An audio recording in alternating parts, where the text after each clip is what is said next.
So when we have to prepare for fight or flight, we need more light coming in, and that's why pupils will dilate. When we rest and digest, we need less light, and that's why they will constrict. And we do nothing to control this. It is going to be termed the photopupillary reflex. And if you were to cover one eye completely, whatever happens to the eye that's exposed, like if that pupil dilates or constricts, it's still going to happen to the other eye. Now, so far as forming and focusing an image, the light rays, for the most part, light rays are going to have to get bent. Okay, that didn't sound right. We are going to have to see the light rays bent. Okay? Now, your textbook is going to get into great detail. I don't want you to worry about that. Okay? When we begin to look at the lens of the eye, all right, for an image, well, as light passes through, if the light passes straight through at that angle where nothing has to take place, it will go directly to the area of the retina. Oh my goodness. What are they showing it going to? The fovea. Yeah. Now, if the light ray is up here or down here, notice it'll get bent. And where does it go? It's trying to get there just as straight as it can. Our lens plays a huge role in what happens with our sight. As you're young, okay, chances are you don't need glasses. All right? You can see something far away, you can see something here, you can see something here. All these little ligaments are nice and loose. That lens that we have has the ability to change shape. The fact that it changes shape affects the sight. Now, other things that can affect sight, the shape of the eyeball. It might not be a perfect round shape, might be a little more oblong, a little shorter in.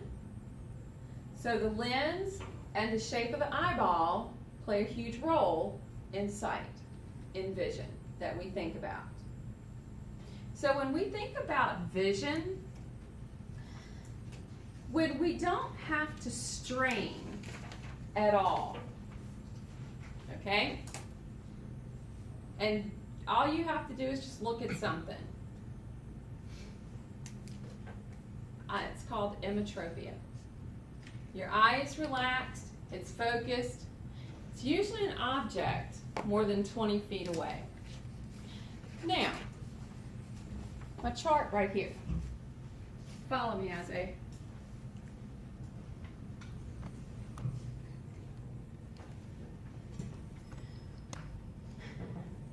I'm roughly 20 feet away from my chart.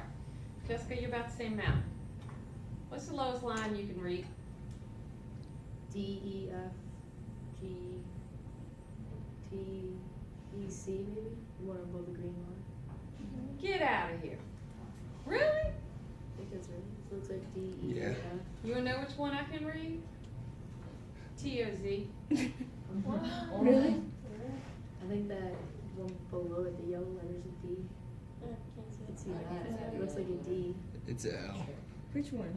It's yellow. It's a D. Oh, wait, It's an are we L. looking at? Well, probably if we The had the one lights below- out, we'd be able to see it a little bit better. Okay, what do you see, Meg? F, D, F. Probably the L, E, F. That's the third one. I can read the red below the red line perfect as FELOPZD. T-O-Z? I can read Taz. I'm going to go to Taz. That's it. Why? Y'all two? Younger. Y'all are both younger. Those little suspensory ligaments are probably nice and very supple. The lens probably is not having to strain. If I want to read PECFD, I got to strain. So I'm no longer in emmetropia.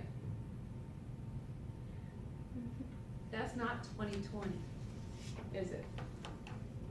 Because if I come up here, follow me, Isaiah.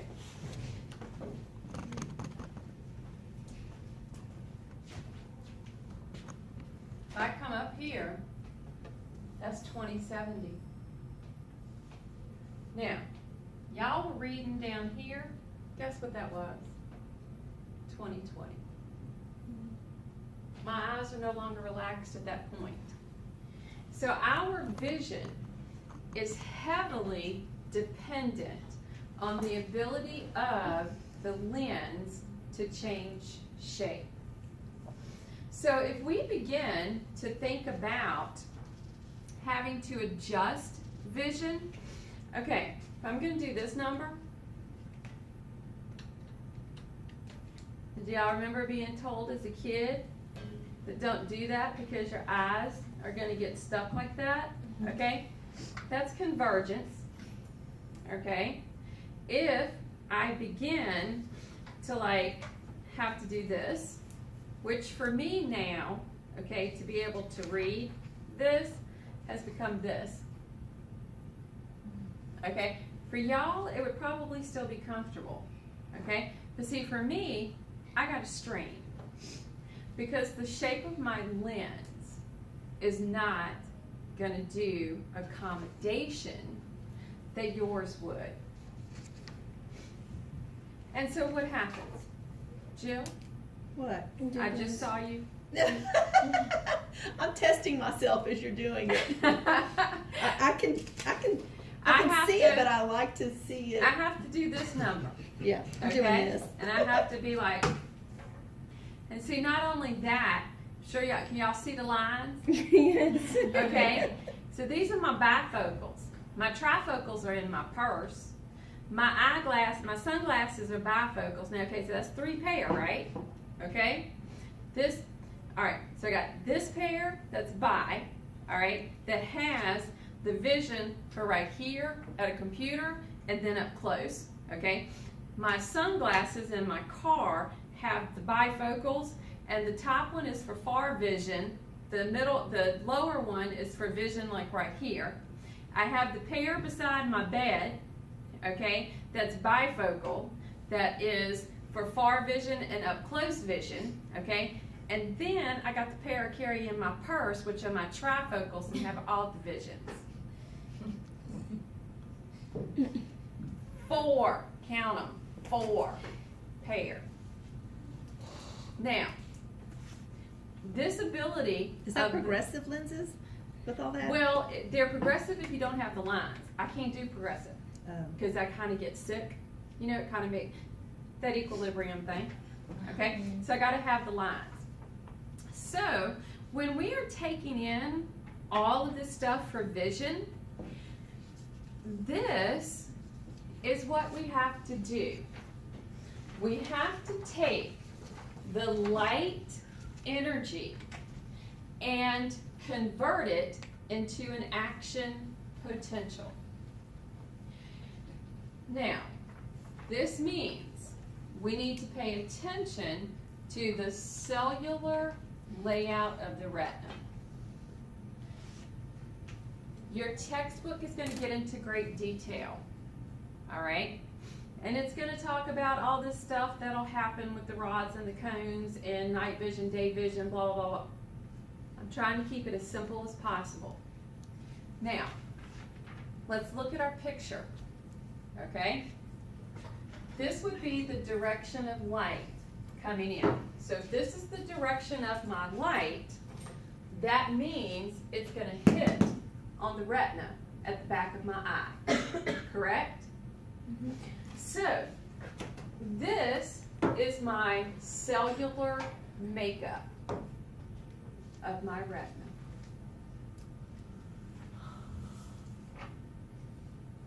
Looking at this cellular makeup, okay, seems like it should just be thicker, right? Now, on the back of the eye, we have some stuff called pigmented epithelium. But now, let's just kind of look at our cells, okay? So we get to the pigmented epithelium. The receptors, the photoreceptors, photo meaning light, okay, are going to be our rods and our cones. So we have our rods and our cones. Now, if we get the light, hit that pigmented layer, we'll start a signal. The signal will begin to travel. Now we end up getting a synapse. The cells continue to lead to another synapse until we get to this, what we term the ganglion cell, and that ganglion cell is connected to the optic nerve. Everybody follow? So, for that sensory information in the retina, keep this picture in mind. Note, one of the things that's going to be present is a bipolar cell. Note that in between the cell-to-cell connection, in between, I've got something termed a horizontal cell. Why do you think they call it horizontal? It connects horizontally. Because it looks like it connects horizontally, but it's only connecting to one thing. It's not doing a connection up and down, right? Then I've got this thing right here called an amacrine cell, okay? Don't ask me about the amacrine because I don't know, okay? So this sensory information hit the pigment, the photoreceptor cells, rods, cones, ganglions. Rods, cones, ganglions, okay? The rods and cones are for visual images. Rods pick up information or sensory information for night vision. Cones are for the day and color vision. At night, if you're walking through your house in the dark, do you see any color? It's gray and white, or black and white. There's about 130 million rods versus 6.5 for the cones. Why? You gotta strain more. It's gotta pick up a little more. There's other stuff involved, but for our purposes, gotta work a little bit harder at night, night vision. The bipolar cells, these are our rod and cones. They synapse to this bipolar, which will synapse to the ganglion. Okay, does everybody notice that? Mm-hmm. Now, the ganglion cells, the ones that were in the ball, okay, input comes in, their axons go to the optic nerve. The purpose of the horizontal